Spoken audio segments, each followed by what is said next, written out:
you, Shalaka. Thank you very much. First of all, I thanks to organizing committee and nursing administration to given a chance to present this topic. And here only I can do.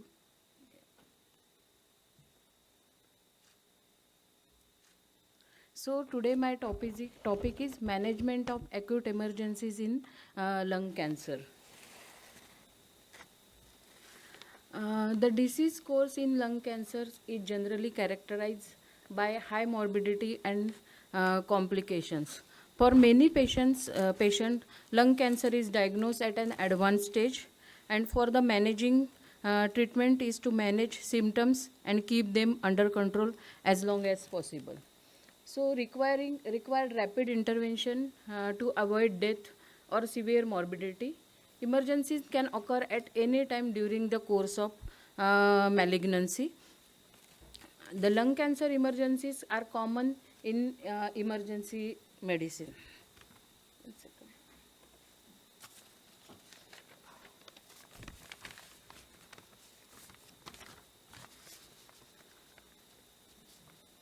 Most emergencies are manifested in the blink of our eyes.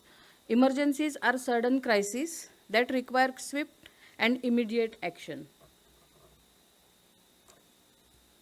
Some common emergencies in lung cancers are airway obstruction, superior vena cava syndrome, acute pulmonary thromboembolism, pericardial tamponade, massive hemoptysis, spinal cord compression, pleural effusion, and pneumothorax. So our first one is the airway management. Malignant obstruction refers to any mechanical obstructive process that impedes the airflow with the central airways. Most common caused by the lung cancers extending directly into the airway lumen and usually presents in the advanced stages of disease progression. Most individuals have a limited life expectancy and physiological and psychological distress in the patient. So most of them are coming with the airway obstruction, may present at immediate respiratory arrest or suffocation. Many times patient complains choking of the throat, or it may decrease cardiac output related to reduced airway entry may be seen.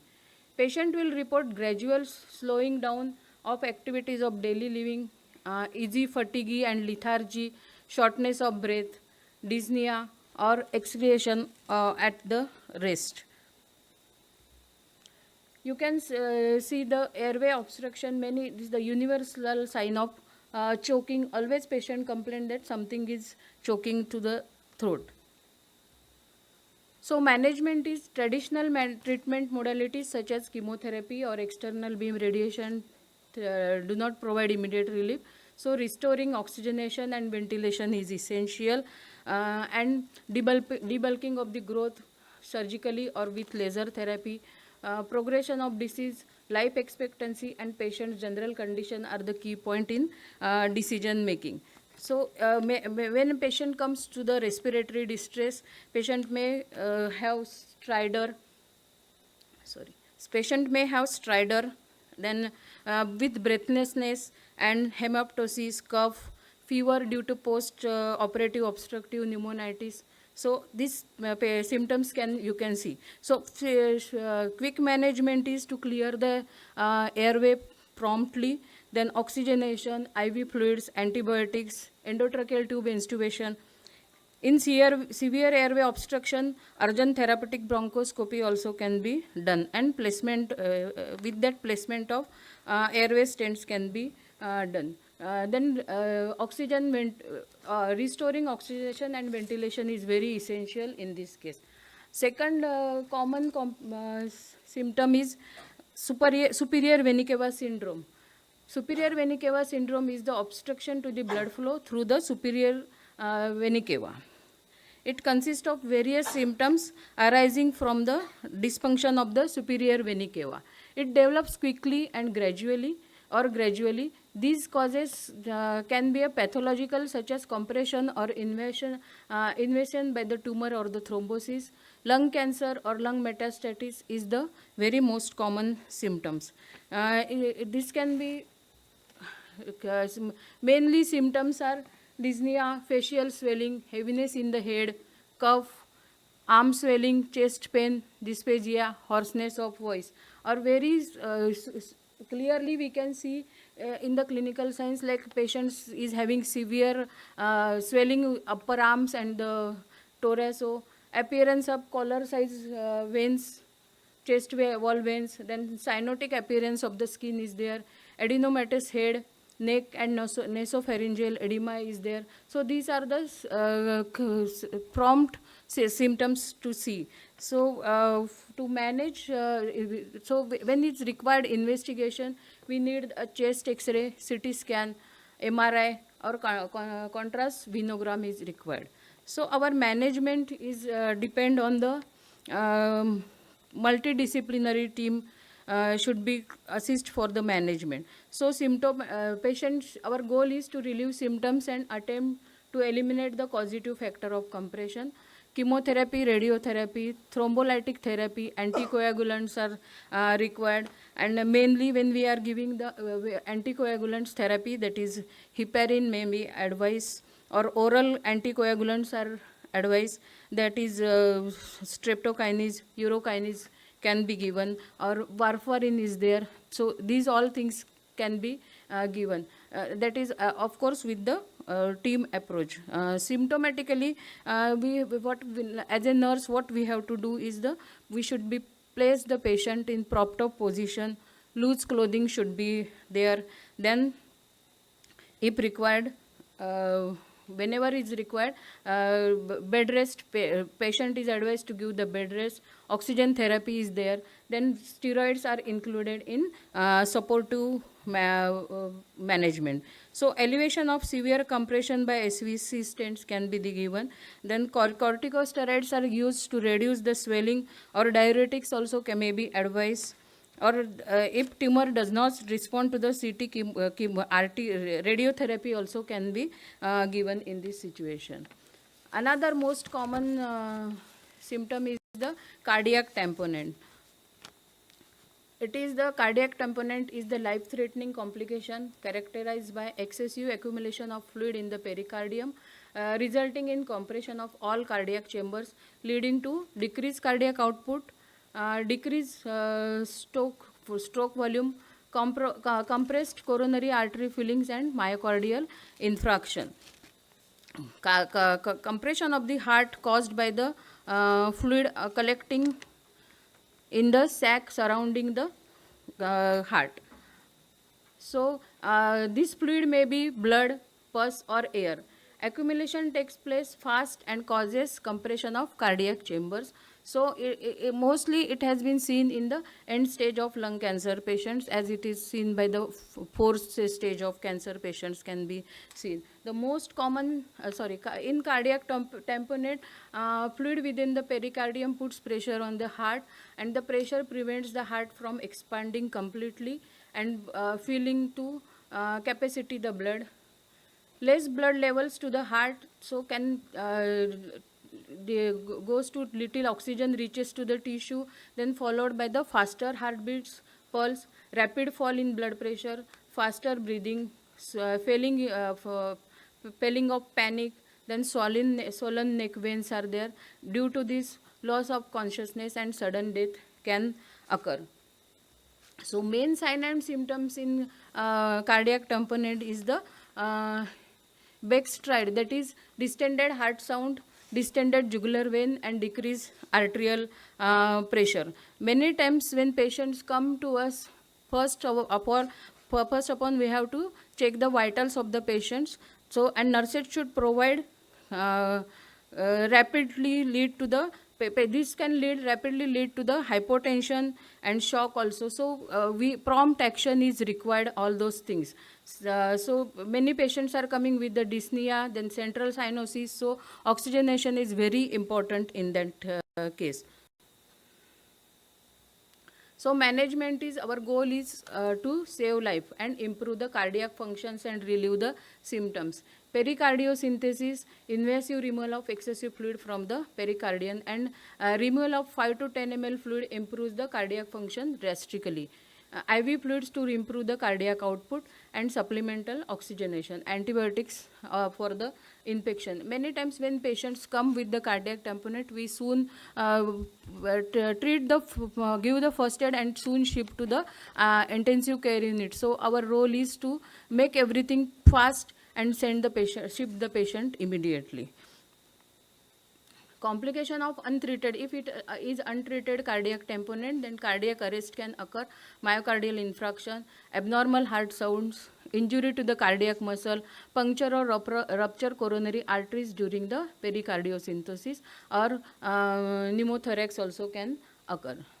So our nursing responsibility is regular monitoring is required, provide oxygen, elevate patient's legs, and have large bore IV lines. Because we have to give IV fluid fast. Many times we have to use the 2 large bore IV lines to manage the patient. Then assess the neurological status. Then prompt reporting is required, and provide assurance and support to the patient and relatives. Another common problem is the massive hemoptysis. It is nothing like spitting of blood derived from the lungs or bronchial tube as a result of pulmonary or bronchial hemorrhage. A large amount of expectorant blood or rapid rate of bleeding can occur. And at a time massive blood loss can occur, and at a time 100 ml at a time if blood loss is coming, so that is mostly a hemoptysis. And in a day, in a 24 hours, if it is more than 600 ml blood loss can occur. So sources of due to the mainly it is 90% of the bronchial artery and pulmonary arteries are broken. So when we see the even patient and relatives, they get panic when they see the more amount of hemoptysis. So our main role is to assure the patient as well as the relatives. Causes due to the malignancy and metastasis, bronchiectasis, emphysema, alveolar hemorrhage, and pulmonary artery aneurysm. Here investigations are required like chest X-ray, bronchoscopy, CT scan, angiography, or blood investigation like complete blood count, then ABG, then coagulation profiles, electrolytes. So these all blood investigations are required. Always check the level of oxygen at that time with the pulse oximeter, so that will be helpful in this situation. So main prompt control of we have to prompt controlling of the airway, because of that hemoptysis patient can have suck the blood, or because of that choking can happen. So suctioning is very important in this situation. Oral suctioning, chest clear, we have to clear the obstruction, and prompt intervention is very essential. Provide mechanical ventilation and maintain oxygenation. Fluid replacement is very important, and identify the bleeding site and control it, and many a times require a replacement of blood loss. Another common problem in these acute emergencies are the malignant pleural effusion. Many a time patients are coming with the dyspnea and breathlessness. So maybe means in that time we can find out that if the pleural effusion is there, in that situation we have to take care. So malignant pleural effusion is diagnosed based on the presence of malignant cell in the pleural fluid, cytology, or tissue biopsy reports. Approximately 50% of lung cancer patients develop pleural effusion during the disease course. Sign and symptom is the dyspnea is the main, which subacute and progressive in nature, cough, chest discomfort, weight loss, anorexia, and fatigue. Investigations required here is the detailed history of the patients, physical examination, X-ray chest and diagnostic of effusion. Fluid is sent for fluid cytology to detect presence of malignant cells. Thoracic ultrasound helps to detect the exact amount of location and effusion. Management for pleural effusion is goal oriented and individualized. Relief of dyspnea, permanent control of fluid accumulation, prevent the need for re-intervention, and reduce hospitalization and decrease the hospital stay. Placement of intercostal drainage for drainage of fluid. Pleurodosis to control the fluid accumulation, and a large amount of fluid is drained in the control manner to reduce the risk of re-expansion pulmonary edema. The most common treatment is to drain the malignant fluid. So here, whenever we are doing the many times doctor has advised the pleural tapping. In that case, you can see the fluid pushes the left lung, and then we have to manage the situation. In that situation, when they are doing the pleural effusion, the prompt action should be taken. Then mainly the most common treatment, it is already told. Then many times when pleural effusion does, so after that patient position should be maintained to sit upright in that position, and while caring the caring the patient, we have to see all those things. Another common symptom is the pneumothorax. Pneumothorax is the collapsed lung or accumulation of air in the pleural cavity causing lungs to collapse, commonly seen in the mechanical ventilated patient, and can occur as a complication post lung biopsy or invasive procedure. Also can be result of close trauma to the chest cavity. Accumulated air builds up pressure in the pleural cavity, resulting in the lung compression and lung collapse. This condition occurs when the air leaks into the space in between lungs and the chest wall. So most sign and symptoms are the tachypnea, tachycardia, then shortness of breath, then chest pain is there, cyanosis, hypotension, and sometimes patient may go in the shock also. Investigation and diagnosis is required. Physical examination to look for tracheal divation, distended neck veins, and unilateral chest movements. Chest accumulation detects unilateral air entry. Then chest X-ray for diagnostic purpose, chest ultrasound, and CT scan. So management goal is to evacuate the air promptly from the pleural cavity and facilitate lung expansion. Supplemental oxygen to treat hypoxia is very important. Then simple aspiration to remove the air. Then emergency decompression for tension pneumothorax can be done. So nursing responsibility is monitor vital signs regularly and record it. Observe the movement of the fluid column, that is very necessary. Regularly emptying of thoracic drain and maintain the underwater seal. Clamping of the drainage while shifting the patient. Many times we can see that patients' relatives are handling all those things, so we have to observe all those things and we have to advise them. Report to the clinician in case of any changes noted in the color, consistency, and odor of the fluid. Observe the insertion site for any oozing or soakage of dressing. Then secure the insertion site with proper dressing post removal of drainage tube. Another common complication is spinal cord compression. So most of the patients who are advanced lung cancer and having metastasis in the bone, many of the patients are having this problem. So malignant spinal cord compression is a common complication and has a negative effect on quality of life. It is considered a medical emergency. Between 2.5 and 5% of patients with terminal cancer will have spinal cord compression with lung cancer. The most common cause of spinal cord compression is accounting of over 85% of patient hematogen is spread of cancer cell to the vertebral body and epidural space. Vertebral body collapse can cause spinal cord compression through posterior displacement and life and survival.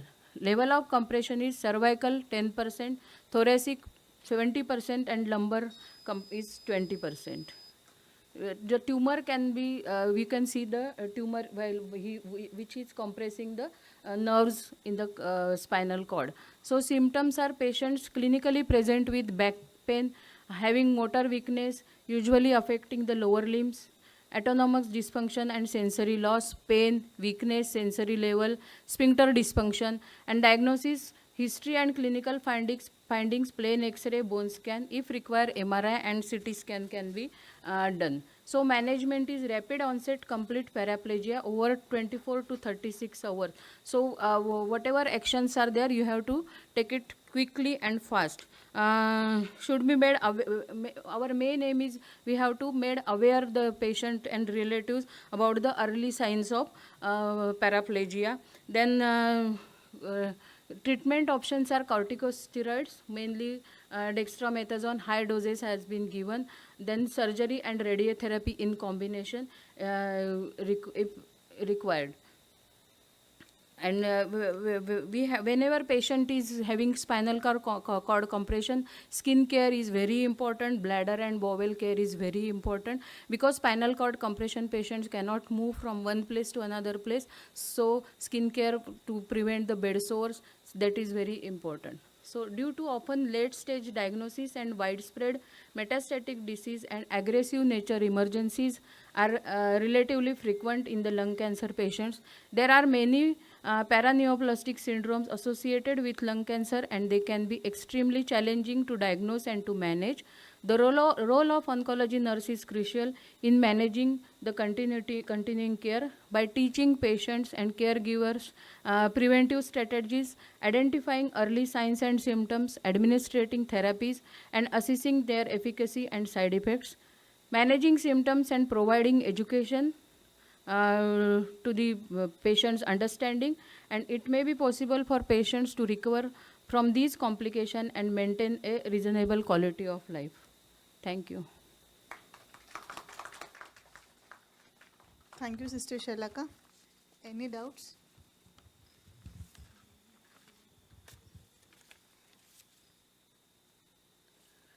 Sister, which patients commonly visit to our TMH casualty with above emergencies?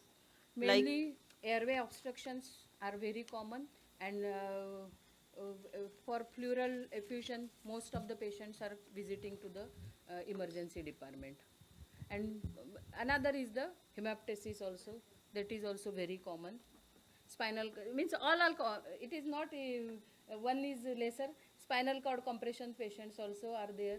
So, but mostly airway obstruction and hemoptysis is very common. Cardiac Component is very less, very less. Cardiac tamponade is comparatively lesser. less. SVC syndrome also.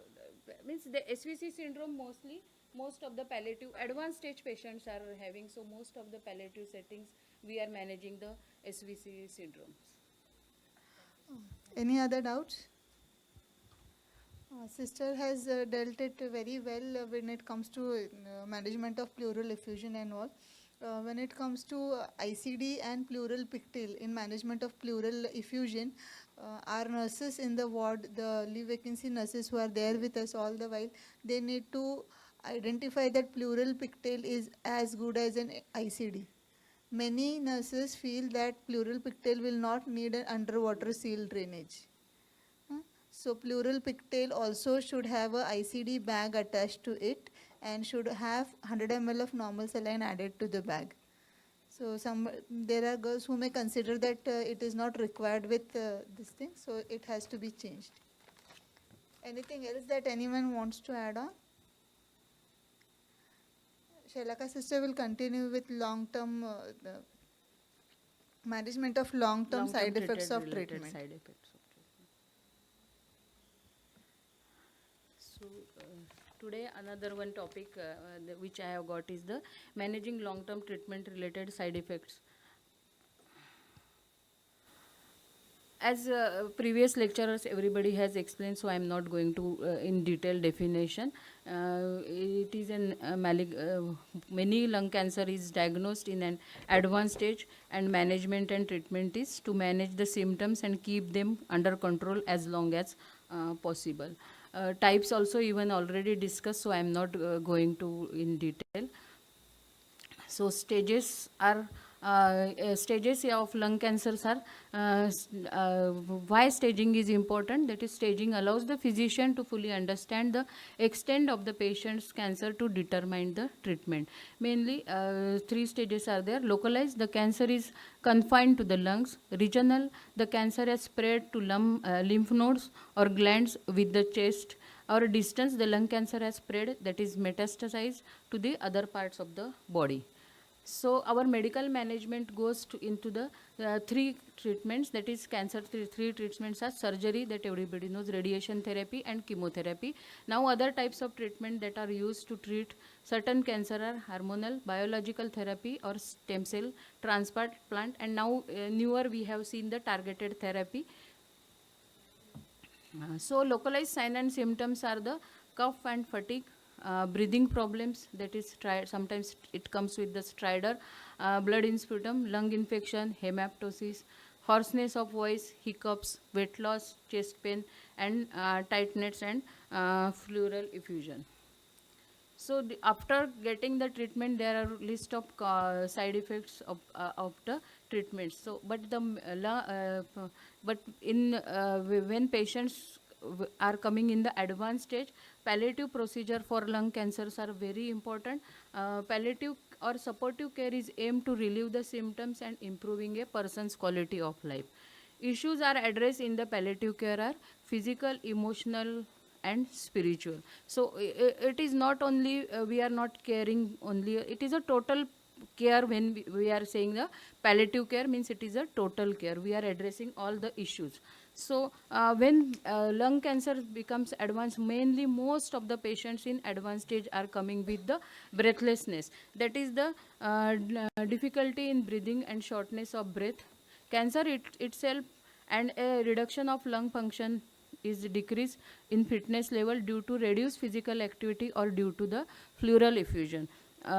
Many cancer patients or many advanced stage cancer patients are advised to be at home, to care at home. So in that situation, we have to consider home care treatment also here. Then another types of surgery that can help to improve these symptoms: a pleural tapping to drain the fluid, fluorosis to stop fluid building up again, and an individual pleural catheter has been placed. Then pulmonary rehabilitation course to learn how to manage breathlessness, including exercise training and breathing technique, that is very important. So when patients come in the breathlessness stage, most of the drug management is we are using is the bronchodilators has been given, that is salbutamol and acetylene. Then morphine is very important drug here to reduce the breathing difficulty. Mainly in palliative setup, when we use the morphine, which use of to reduce the respiratory drive and ease the sensation of dyspnea. Low dose of morphine has been used in the palliative setup to reduce this breathlessness. We start with the 2.5 milligram mg or 5 milligram SRBD and titrate up to the 30 mg. If already on morphine, then divide total dose by 6 and then give SOS. If necessary, we give it to the 50% 4-hourly doses. Then oxygen 4 liter per minute we are advising. Many a time when patient comes to the hospital, they are coming in the respiratory panic attacks. So that is causes because of the respiratory infection, asthma, bronchial obstruction, pleural effusion, ascites, anemia, cardiac failure, pulmonary embolism. So our main aim is the treat the treatable. Whatever, if anemia is there, you can give the blood transfusion. If pleural effusion is there, you can do the pleural tapping for this patient. If ascites is there for them, ascites tapping also can be done. here when patient come with the respiratory panic attack, some patients with effort dyspnea and experiencing respiratory panic attacks, these are often brought by the and activities. It is while going upstairs they are complaining that they are having the breathing difficulty, or that if he is many times patient's feeling is that with this breathing I am going to die, or many times patient is having dyspnea but because of lack of understanding and fear, it is that it is increase the anxiety and patient again feel the respiratory rate is increasing. So in that situation explanation is very important. Whatever their issues are there, we have to allow them to speak, or whatever issues are there we have to handle it properly, then respond to a anticipated questions to the patients. Whatever questions patients are asking, that we have to respond to them. Many patients are having, will I stop breathing, or will I choke to death, or many patients are having, will I suffocate, or if I go to sleep will I going to die. So these are many issues are there. If we handle it carefully, many time with medication these also can help them to come out with the respiratory attacks. Then pleurodesis is very common treatment in the breathlessness. Many a times we do fluorodesis with the talc. Fluorodesis is very important when we are sending to the fluorodesis for the talc fluorodesis. And even VATS fluorodesis also can be done. This method uses a type of keyhole surgery called video assisted thoracoscopic surgeries, and you will be given general anesthesia, then a tiny video camera and the operating instrument will be inserted through the small cuts into the chest. After all fluid has been drained, the surgeon then puts off some sterile talcum powder into the pleural cavity. This causes inflammation. Causes inflammation that helps fuse and two layers of the pleura together and prevents fluid from building up again. So this is the very common procedures we are doing in palliative care, pleurodesis. Then when we are as a nurse, when you are assessing the patient in with a breathlessness, we have to our nursing important role is we have to assist them whether they can do their daily living activities or whether they cannot do daily living activities, or we have to advise them whatever activities they are doing they have to do in breakup, like sit to wash, or while if they are doing shaving to so slowly they can do. Help with household work, take support while getting out of the bed, organizing their daily living activities. Then if the respiratory panic attacks are coming, that we have to inform the patient as well as the patient relatives. We have to educate about practicing in breathing control, exercising, a calming presence, relaxation therapies we have to teach them. Then if we give at a time a cool drag, or means that time you put on the fan or open the window to get the cold air, or massage or acupressure, these all the simple techniques you have to teach the patient's relatives and you have to explain them. Management of breathlessness at home. It can be distressing to feel short of breath, but a range of simple strategies and treatment can be provide some relief at home, including treating other conditions such as anemia or lung infection may also make you feel short of breath, and these can often be treated. Sleep in a chair. Use a recliner chair to help you sleep in a more upright position. Ask about medication. Talk to your doctor about medicines such as low dose of morphine to ease breathlessness. Make sure your chest pain is well controlled, or pain may stop you breathing deeply. Modify your movement. Some types of gentle exercise can help, but check with your doctor's list. Then check if equipment could help. To improve the capacity of your lungs, you can blow into a devices called a intensive spirometer. You may be able to use a oxygen concentration at home to deliver oxygen to your lungs, or a portable oxygen cylinder for outings. If you have a cough or wheeze, you may benefit from a nebulizer, a device that delivers medicine into your lungs. Many times we advise patients' relatives when our home care team goes to home, they advise them, means the patients' relatives are not educated, so we have to educate them how to give oxygen and how to use the nebulizer machine at home. Relax on pillow, lean forward on a table with a arm crossed over a pillow to allow your breathing muscles to relax. Cardiac table, which are we using in the hospital, we advise them to use a simple table at home. Then create a breeze, use fan or direct cool stream of air across your face if you feel short of breath. When you are not sitting up, an open window may also help. Relaxation techniques we ask them to do or breathing exercise, acupressure and medication. Another common side effects is the pain. If pain is not controlled, it can affect your well-being and and how you cope with the treatment. There are different ways to control the pain. Procedure can manage fluid buildup that causing pain. Radiation therapy, single fraction of radiation therapy also help them to reduce the pain. Chemotherapy also can be reduced by shrinking the lung tumor, that also can help them. Many patients complain about the difficulty in sleeping. Getting a good night's sleep is important for maintaining your energy level, reducing fatigue and improving mood. Difficulty sleeping may be caused by pain, breathlessness, anxiety or depression. Many times patients, whatever medication has been advised, after going home they are not following, they are not taking according to whatever is advised. So when home care team, as a home care team, when we go home, we always check the medications, how they are taking and who is giving the medication. So these all things always matter. You may also consider seeing a counselor if you feel anxious or depressed. Many times patients wants to talk about their disease, about their families, they are worried about the family. So all those things, if they require counselor, mostly we send the counselor at home. For getting better night sleep is try to do some gentle physical activities every day, as this will help you sleep better. Talk to a physiotherapist or exercise physiologist who can tolerate an exercise program, and occupational therapist who can suggest equipment to help you move safely. Limit or cut out the use of alcohol, caffeine, nicotine and spicy food. Avoid watching television or using a computer, smartphone or tablet before bed, as their light tells your body it's time to wake up.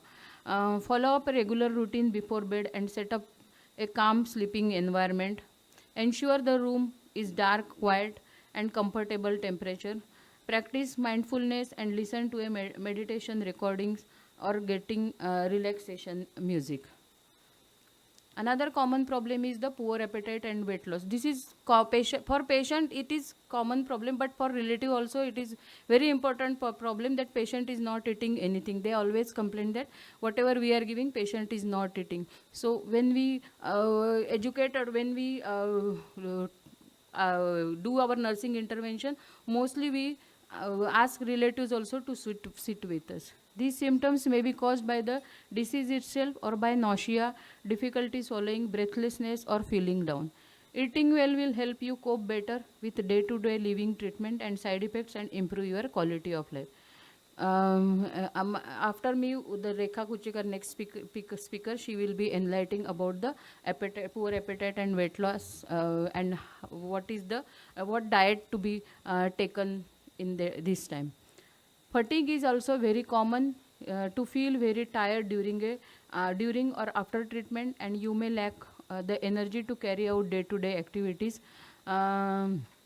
Fatigue for people with cancer, tiredness as it may not go away with the rest or sleep. They lose interest in all other things, then unable to concentrate on one thing for a very long time, and it may caused by a low blood cell count.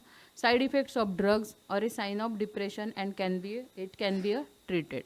So while lung cancer remains a very challenging cancer to treat, new treatments that capitalize on advances in our understanding of cancer, it is likely that a more personalized approach of treatment using biological markers and combination of therapies will provide better result in the future.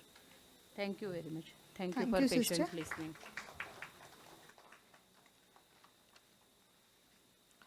Any Anyone, doubts? any doubts? Any?